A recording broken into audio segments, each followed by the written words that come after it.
छत्तीसगढ़ के मुख्यमंत्री और कांग्रेस पार्टी के सीनियर ऑब्जर्वर उत्तर प्रदेश में भूपेश बघेल जी हमारे साथ है। Sir thank you. आपकी जो है क्या समीकरण है, क्या आपको लग रहा है, इतना आप घूमे हैं, वेल ट्रैवल किया है, कांग्रेस पार्टी कहाँ खड़ी है? सब लोग तो जिसको बिल्कुल माइनस कर रहे हैं, लेकिन आपका क्या कहना है? वो कह रहे हैं फाइट जो है वो सिर्फ सपा और बीजेपी के बीच में। आप इससे एग्री करते हैं कि नहीं? देखिए, सबसे पहली बात यह है कि भारतीय जनता पार्टी और समाजवादी पार्टी दोनों जाति और धर्म के आधार पर लोगों को बांटने की कोशिश कर रहे हैं।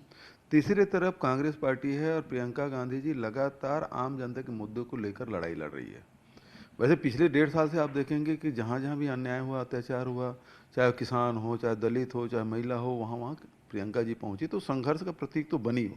लेकिन उसके साथ साथ जो उन्होंने जो युवा विधान और उन्नति विधान, ये सारी बातें बहुत स्टडी करके लाई, जो आम जनता से जुड़ा हुआ मामला है।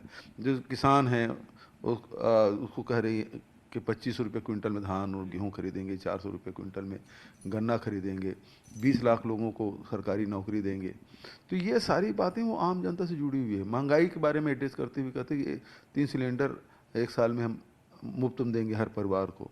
तो ये वो चीज़ें हैं जो आम जनता से जुड़े हुए मुद्दे हैं, और बहुत ही स्वस्थ परंपरा की जो राजनीति जिसको कह सकते हैं, साफ सुथरा राजनीति जिससे लोगों की भलाई हो, वो सारे मुद्दों को लेकर प्रियंका जी आगे बढ़ रही है। सर इसके साथ साथ अब उत्तर प्रदेश के चुनावों में जो है वो दंगेश की भी एंट्री हो गई है। जो उत्तर प्रदेश के मुख्यमंत्री योगी आदित्यनाथ जी, उन्होंने कहा है कि रामायण में लंकेश थे और अब आजकल दंगेश है। कहीं ना कहीं उन्होंने सपा के ऊपर जो है वो एक कहा जाए तो अटैक किया है।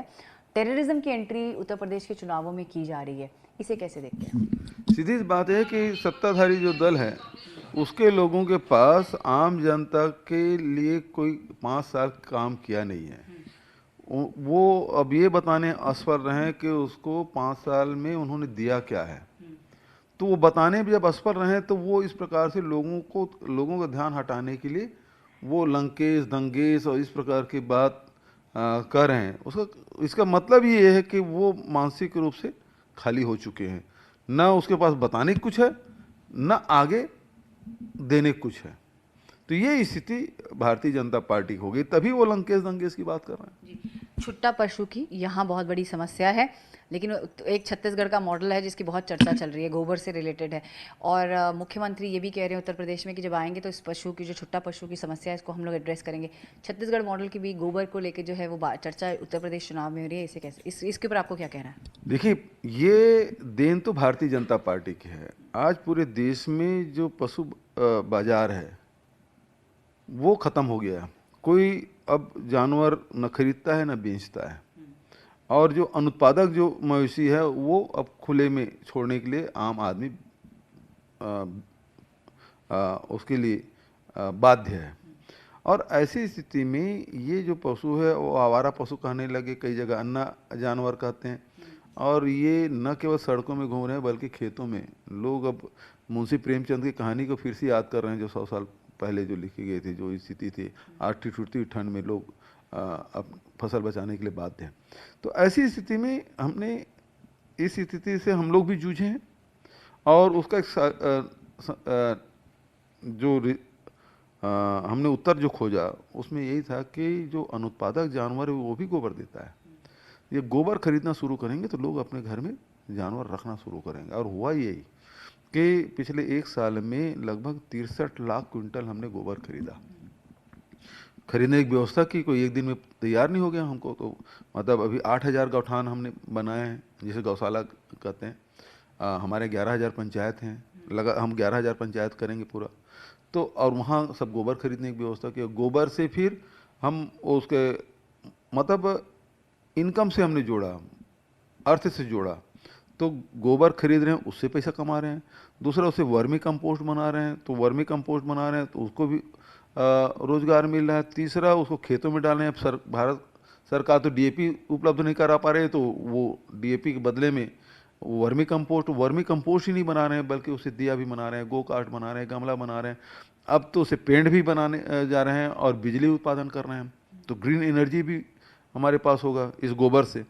तो उसे अर्थ से हमने जोड़ा और लोग उसे हाथों हाथ लिए, और इस कारण से उसकी चर्चा है।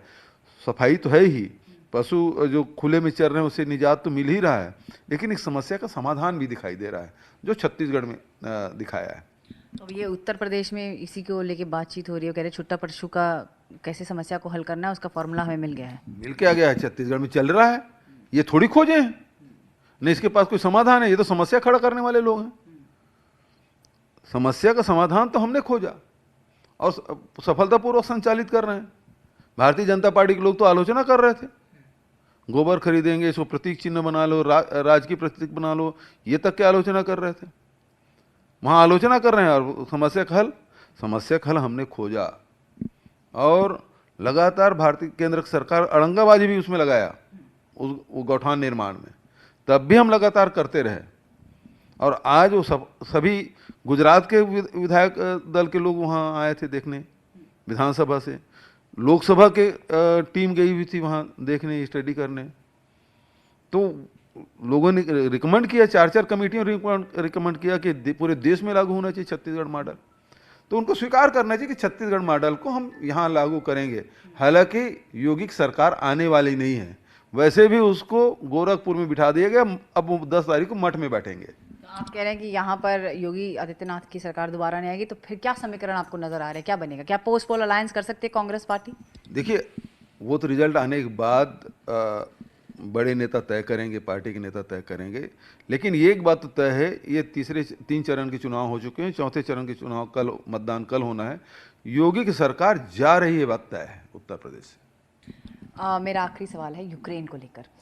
छत्तीसगढ़ में आप पहले मुख्यमंत्री हैं जिन्होंने इस सिचुएशन को देखते हुए कहा है कि जितने भी हमारे वहाँ पे स्टूडेंट्स हैं छत्तीसगढ़ के या जो सिटीजन्स हैं उनको वापस लाने की आप लोग व्यवस्था करें। थोड़ा बताएंगे सर, इसको इलैबोरेट करेंगे, आखिर क्या डायरेक्शंस आपने दिए और किस तरह से आप इस सिचुएशन को मॉनिटर कर रहे हैं? देखिए, जो लोग विदेश में इस प्रकार से फंसते हैं वो लोग भी परेशान रहते हैं और परिवार वाले भी परेशान रहते हैं। ऐसे में हमने एक अधिकारी नियुक्त किया है, उसका नंबर दिया हुआ है, और हमारे राज्य के जितने भी छात्र छात्राएं वहाँ फंसे में हैं, यदि उनके पास वापसी टिकट का भी पैसा ना हो तो छत्तीसगढ़ सरकार उनको टिकट के भी पैसे उपलब्ध कराएगी। तो आपने कुछ सेंटर से बात करी है इसको लेके कि जल्दी से जल्दी इवैक्यूएट किया जाए?